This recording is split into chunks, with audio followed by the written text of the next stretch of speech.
ओम शांति 24 जुलाई 2023 प्रातः मुरली। ओम शांति। बाप दादा मधुबन। मीठे बच्चे, ज्ञान रत्नों की लेन देन कर तुम्हें ज्ञान से एक दो की पालना करनी है। आपस में बहुत बहुत प्यार से रहना है। प्रश्न: बीमारी अथवा कर्म भोग होते भी अपार खुशी किस आधार पर रह सकती है? उत्तर: विचार सागर मंथन करने की आदत डालो।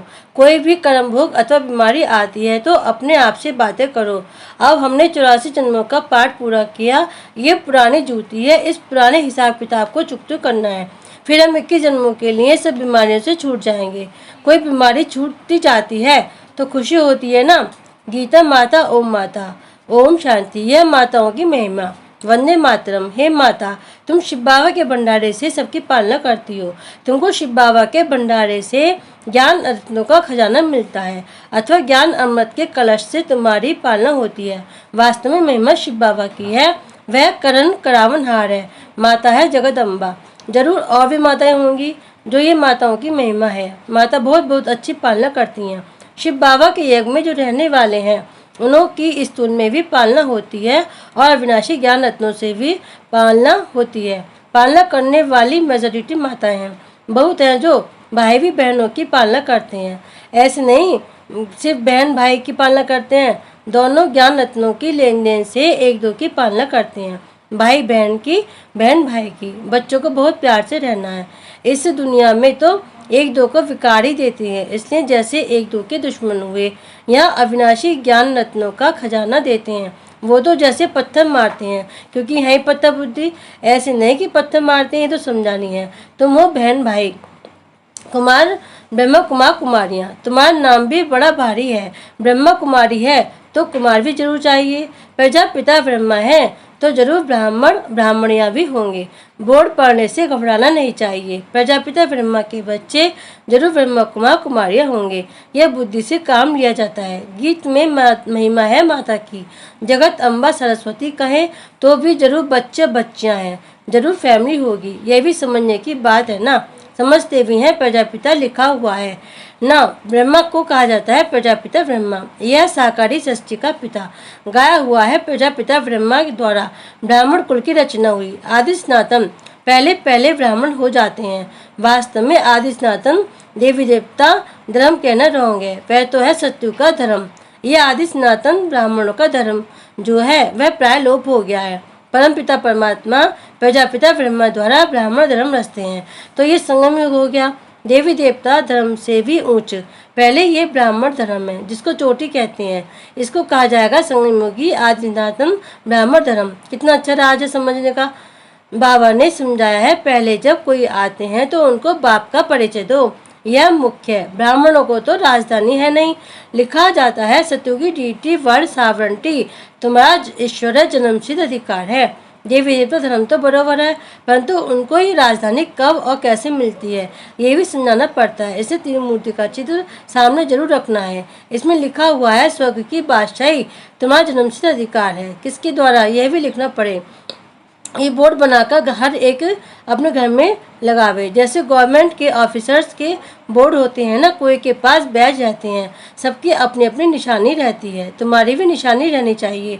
बाबा डायरेक्शन देते हैं, अमल में लाना तो बच्चों का काम है ना। बेहद माँ की सर्विस करनी है, यह बहुत मुख्य चीज़ है। डॉक्टर बैरिस्टर आदि सबके घर में बोर्ड लगा हुआ होता है ना, तुम्हारा भी बोर्ड लगा हुआ हो। आकर समझो कि शिव बाबा से ब्रह्मा द्वारा स्वर्ग की बादशाही कैसे मिलती है। बाबा डायरेक्शन देते हैं, जो मनुष्य देखकर वंडर खाएंगे, अंदर आएंगे समझने के लिए। फ्लैट के बाहर भी बोर्ड लगा सकते हो। जिसका जो धंधा है वह बोर्ड लगाना चाहिए, एक दो से सीखना चाहिए, परंतु बच्चों पर माया का वार बहुत होता है। निश्चय नहीं कि हम बाबा के पास जाते हैं, 84 जन्मों का पाठ पूरा हुआ फिर नई दुनिया स्वर्ग में आकर वर्षा लेंगे, ये याद नहीं रहता है। बाबा कहते हैं भल कर्म करो, फिर जितना समय मिले तो बाबा को याद करो। तुम्हें ढिंडोरा पीटते रहो कि सबका अंतिम जन्म है, पुनर्जन्म मृत्युलोक में नहीं लेना है। तुम भी जानते हो कि मृत्युलोक अभी खत्म होना है, पहले निवारधाम जाना है। ऐसे ऐसे अपने साथ बातें करनी चाहिए। इसको विचार सागर मंथन कहा जाता है। बाप कहते हैं तुम कर्म योगी हो, क्या तुमको कछुए जानवर जैसा भी अकल नहीं है? वो भी शरीर निर्वाह अर्थ घास आदि खाकर फिर कर्मेंद्र को समेट शांत में बैठ जाते हैं। तुम बच्चों को तो बाप की याद में रहना है, सुदर्शन चक्र फिराना है, अपने को मास्टर बीज रूप समझना है। बीज में झाड़ का सारा ज्ञान है, इनकी उत्पत्ति एवं पालना कैसे होती है, ड्रामा में 84 का चक्र कैसे फिरता है, 84 के चक्र के लिए चित्र चक्र का बनाया जाता है। मनुष्य समझते हैं आत्मा 84 लाख योनियों में जाती है, लेकिन तुम्हें बाप ने समझाया है कि तुम सिर्फ 84 जन्म लेते हो। जो आदि सनातन देवी देवता धर्म वाले हैं, अर्थात जो ब्राह्मण से देवता बनते हैं, उनके ही 84 जन्म होते हैं। तुम 84 जन्मों को जानते हो। ब्रह्मा की रात और ब्रह्मा का दिन कहते हैं, इसमें 84 जन्म आ जाते हैं। त्रिमूर्ति का बोर्ड बनाकर लिखना चाहिए, ये ईश्वर जन्म से अधिकार है। लेना है तो लो, नाउ आर नेवर, अभी नहीं तो कभी नहीं। इस होवनहार महाभारत लड़ाई के पहले पुरुषार्थ करना है। राम शिव बाबा क्या देते हैं और रावण क्या देते हैं, ये तुम जानते हो। आधा कल्प राम राज्य, आधा कल्प रावण राज्य। ऐसे नहीं परमात्मा ही दुख देते हैं, दुख देने वाला तो रावण 5 विकार हैं जो ही विशेष बनाते हैं। बच्चों को भिन्न भिन्न प्रकार की समझानी रोज मिलती रहती है, तो खुशी में रहना चाहिए ना। तुम जानते हो शिव बाबा रोज पढ़ाते हैं, ऐसे नहीं कि साकार को याद करना है। शिव बाबा हमको ब्रह्मा बाबा द्वारा सहज राजयोग सिखलाते हैं। शिव बाबा आदि प्रजापिता ब्रह्मा में है, प्रजापिता ब्रह्मा और किसको कह नहीं सकते। ब्राह्मण भी जरूर चाहिए। गाया जाता है सेकंड में मुक्ति जीवन मुक्ति का वर्षा अथवा राज्य भाग्य लो। बच्चे कहते हैं कि हम शिव बाबा के बच्चे हैं, वो है ही स्वर्ग का रचयिता, तो जरूर हमको भी स्वर्ग की राजा ही देंगे। बाबा कैसा वंडरफुल है, 1 सेकंड में जीवन मुक्ति जनक को मिली, ये भी गाया हुआ है। तुम जानते हो कि अब हम शिव बाबा के बने हैं। शिव बाबा को याद जरूर करना पड़े। जैसे बच्चे धर्म की गोद लेते हैं तो जानते हैं कि पहले हम फलाने का बच्चा था, अब फलाने का हम उनसे दिल हटती जाएगी और उनसे जुटती जाएगी। हम यहाँ भी ऐसे कहेंगे कि हम शिव बाबा के एडॉप्टेड बच्चे हैं। फिर उस लौकिक बाप को याद करने से फायदा ही क्या। मोस्ट बिलवेड बाप इतनी बड़ी संपत्ति देने वाला है, बाप भी मेहनत करके बच्चों को लायक बनाते हैं ना। तो ऐसे बाप को तुम घड़ी घड़ी भूल जाते हो, और तो सभी तुमको दुख देने वाले हैं, फिर भी उनको याद करते रहते हो, और मुझ बाप को तुम भूल जाते हो। रहो भल अपने घर में, परंतु याद बाबा को करो। इसमें मेहनत चाहिए, सिर्फ मेरा होकर रहो, निरंतर मुझे याद करो और नई दुनिया को याद करो। यह तो सारा कब्रिस्तान बनना है। तुम मेरे बन गए, गोया विश्व के मालिक बने। तुम जानते हो कि हम बाबा के बने हैं, फिर स्वर्ग के मालिक हम भविष्य में बनेंगे। खुशी का पारा चढ़ना चाहिए। ये भी जानते हैं कि पुराना शरीर है, कर्म भोग भोगना पड़ता है। मम्मा बाबा भी खुशी से कर्म भोग भोगते हैं। भविष्य 21 जन्म का सुख कितना भारी है, ये तो पुरानी जूती है। कर्म भोग भोगते रहेंगे, फिर 21 जन्म के लिए इससे छूट जाएंगे। कोई बीमारी छूटती जाती है तो खुशी होती है ना, कोई आफत आती है फिर हट जाती है तो खुशी होती है ना। तुम भी जानते हो कि अब जन्म जन्मांतर के लिए आफतें हट जाएंगी। अभी हम बाबा के पास जाते हैं। ये विचार सागर मंथन का पॉइंट्स निकालना। बाबा राय तो बतलाते हैं कि ऐसे ऐसे अपने से बातें करो। हमने 84 का चक्र पूरा किया, अब बाप के पास जाते हैं, फिर बाबा का वर्षा पाएंगे। साक्षात्कार भी करते हो।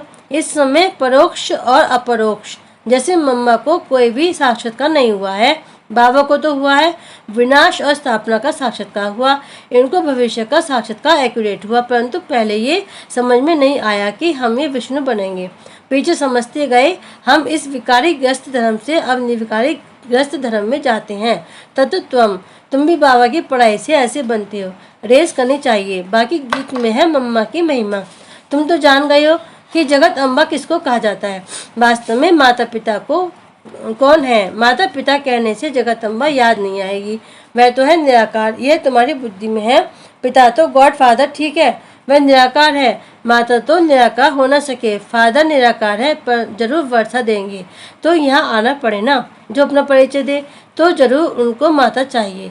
तो ये ब्रह्मा बड़ी माता हो गई, दादा है निराकार। कितनी वंडरफुल नॉलेज है, परंतु ये मेल हो गया क्योंकि मुख वंशावली है ना। ये बड़ी वंडरफुल नॉलेज है। बाप कहते हैं कितना घोड़ा समझाता हूँ, कोई की बुद्धि में बैठ नहीं सकता कि माता पिता कौन है। वो समझते हैं श्री कृष्ण के लिए। सिर्फ फर्क ये किया है, इसको कहा जाता है एकच भूल। कोई तो निमित्त बनना चाहिए ना। क्या भूल हुई जो भारत इतना दुखी होता है। अब तुम जानते हो किसने भुलाया, कारण क्या हुआ जो भूल गए। बरोबर माया रावण ने बेमुख कराया है। जैसे बाबा करण रावणहार है, वैसे माया भी करण करावनहार दुखदाता है। वह करण करावनहार दुखदाता और शिव बाबा करण करावनहार सुखदाता। माया बाप से बेमुख कराती है। अब बाप खुद कहते हैं, हे आत्मा, निरंतर मुझ बाप को याद करो। तुम हमारे बच्चे हो, तुमको वर्षा लेना है। सिर्फ मुझे याद करो तो विकर्म विनाश होंगे। बेहद के बाप की मत मिलती है ब्रह्मा द्वारा। गुरु ब्रह्मा कहते हैं ना, यह तो है भक्ति मार्ग की महिमा। गुरु ब्रह्मा मशहूर है। वह फिर कह देते हैं ईश्वर सर्वव्यापी है। आगे हम भी समझते थे कि ठीक कहते हैं, अब समझते हैं कि माया ने इनों से ऐसा कहलाया है। माया भूल कराती है नीचा गिराने के लिए और बाबा अभूल बनाते हैं ऊंचा चढ़ाने के लिए। बाप बहुत अच्छे तकदीर बनाते हैं। बाप को याद करना है, यह तो बहुत सहज है। अच्छा, मीठे मीठे सिकिलदे बच्चों प्रति माता पिता बाप दादा का याद प्यार और गुड मॉर्निंग। रूहानी बाप के रूहानी बच्चों को नमस्ते। हम रूहानी बच्चों की रूहानी बाप दादा को याद प्यार गुड मॉर्निंग और नमस्ते नमस्ते नमस्ते। ओम शांति। धारणा के लिए मुख्य सार। नंबर 1, अपने को मास्टर बीज रूप समझ कर्मेंद्रियों को समेट शांत में बैठने का अभ्यास करना है। नंबर 2, विचार सागर मंथन का खुशी में रहना है और खुशी खुशी से पुराना कर्म भोग चुकता करना है। अपने आप से बातें करनी है कि हमने 84 का चक्र पूरा किया, अब जाते हैं बाबा के पास। वरदान, रिकॉर्ड मांगने की बजाय सदा ऊंची स्थिति में रहने वाले सबके पूजनीय भाव। कई बच्चे सोचते हैं कि हम तो आगे बढ़ रहे हैं, लेकिन दूसरे हमको आगे बढ़ने का रिकॉर्ड नहीं देते हैं। लेकिन रिकॉर्ड मांगने की बजाय स्वयं का रिकॉर्ड स्वयं रखो तो दूसरे स्वतः रिकॉर्ड देंगे। अपना रिकॉर्ड रखना अर्थात मन को सदा महान श्रेष्ठ आत्मा अनुभव करना। जैसे मूर्ति जब आसन पर है तब पूजनीय है, ऐसे आप भी सदा अपनी ऊंची स्थिति में स्थित रहो तो पूजनीय बन जाएंगे। सब आप ही रिकॉर्ड देंगे। स्लोगन, माया का तिरस्कार करने वाले ही सबके सत्कारी बनते हैं। ओम शांति।